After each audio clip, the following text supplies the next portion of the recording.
করুন অবস্থা, কারে কি বাঁচাবো মানে বাঁচানোর মতো কেউ কোনো পরিস্থিতি না। ইতিহাসে আর হয়েছে বলে আমার মনে হয় না, এটা মানে এবারই আমার মনে প্রথম ভাই। একদম ঠাই মানে একদম মানে অবস্থা খারাপ। তাদের উপরে এখানে 19 জন মানুষ তাদের কামে আনি আমাদের ভয়াবহ অবস্থা, আমাদের ভয়াবহ অবস্থা। আমাদের যদি 6 ঘন্টা সময় পেত অসংখ্য মানুষের জীবন বাঁচানো যেত। এই বিষয়ে আমরা সরকারকে বলবো ভারতের বিরুদ্ধে একটা শক্ত পদক্ষেপ গ্রহণ করা উচিত বাংলাদেশ সরকারের।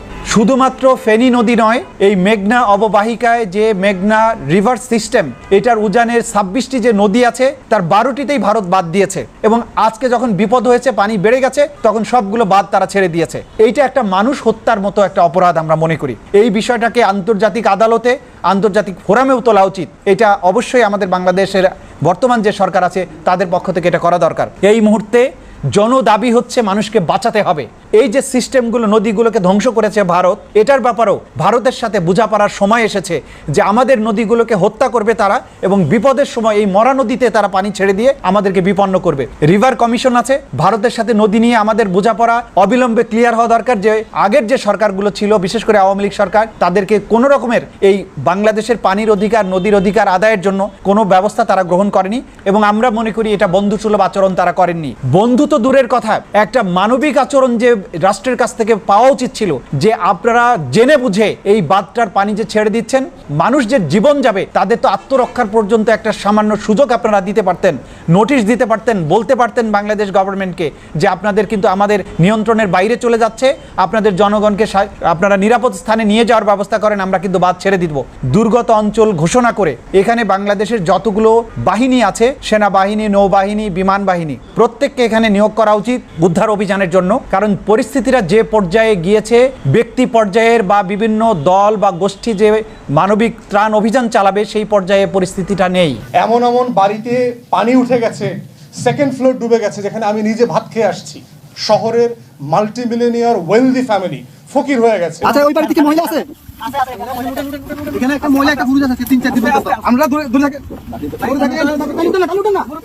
আস্তে উঠান না, আস্তে উঠান।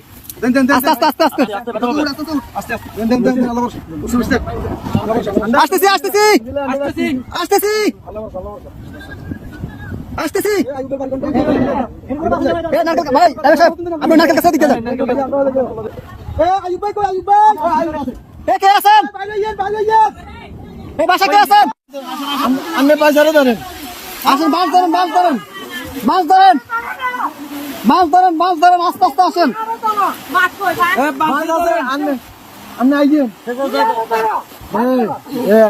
এই যে আস্তে আস্তে, এই যে আসছেন, এই যে আসছেন,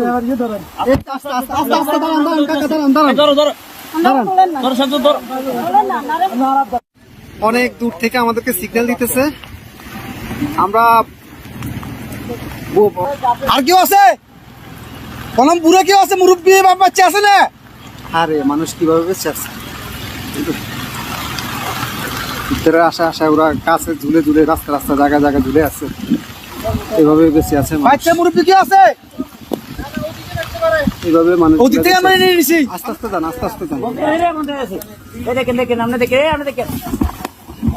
ভাই এত ইয়ে করেন, একটু আস্তে আস্তে করেন ভাই, আস্তে আস্তে। লগিটা কই দেখেন, উনি কই? গেট খোলা নি? গেট খোলা না তো, গেট বন্ধ। আচ্ছা, এই দিক দিয়ে তো মনে খোলা। যান আপনি যান।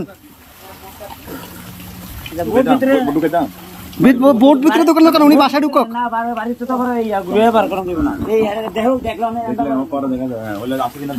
ভাই আপনি গেটে দিয়ে ঢুকেন, ভাই।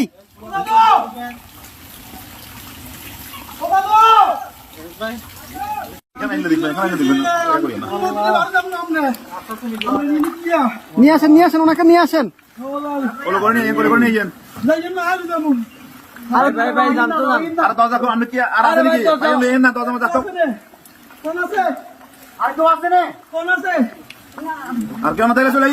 আসেন না ভাই, আসেন।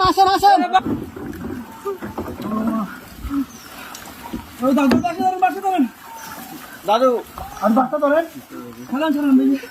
বাচ্চা ধরেন।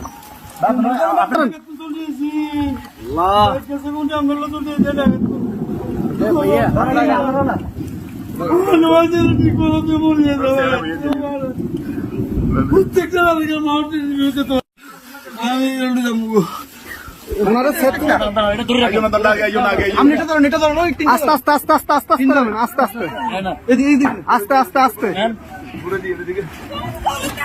আস্তে আস্তে। কয়জন কয়জন আপনাদের কয়জন? দাঁড়ান দাঁড়ান দাঁড়ান, আপনারা কয়জন কয়জন? এই সাথে এদিকে আসো, সাথে এদিকে আসো।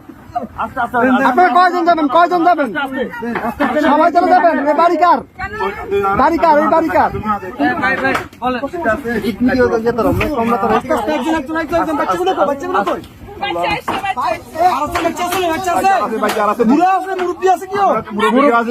মুরব্বী আছে? মুরব্বী আছে নাকি?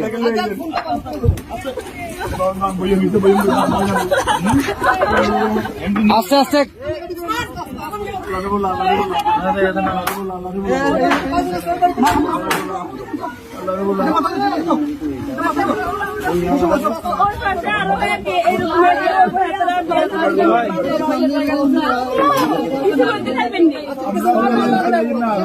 আচ্ছা ভাই ভাই, দাঁড়ান আগে ওদেরকে নি, আপনারা আগে বসেন, ওদেরকে পরে প্লিজ বসেন আপনারা।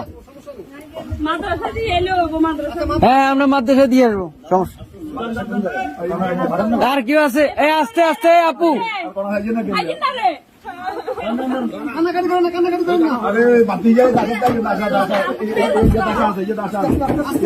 আস্তে আস্তে।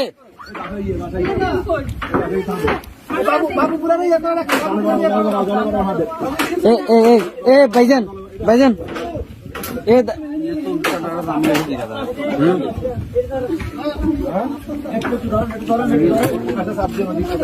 এই ইয়া ভাই, এ বড় ভাই, বড় ভাই, ওনাদের থেকে একটা কাপড় নিয়ে ওনার মাথাটা একটু মুছে দেন।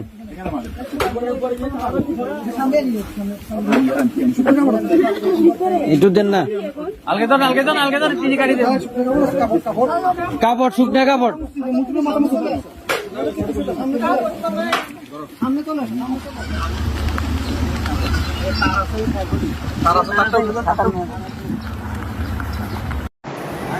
দর্শক আপনারা দেখতে পাচ্ছেন ঢাকা চট্টগ্রাম মহাসড়কের মাঝে এক মাজা পানিতে মানুষ কত কষ্ট করে হেঁটে যাচ্ছে। আসলে এই নোয়াখালী ফেনীর মানুষ বাঁচতে চাচ্ছে, নোয়াখালী মানুষ পানির মুক্ত বাংলাদেশ চাচ্ছে। আপনারা দেখতে পাচ্ছেন কি পরিমাণ পানিতে তারা এক পরিশ্রম এবং কষ্ট করে যাচ্ছে। আপনারা দেখতে পাচ্ছেন আমরা সরাসরি যুক্ত আছি ঢাকা চট্টগ্রাম মহাসড়ক থেকে।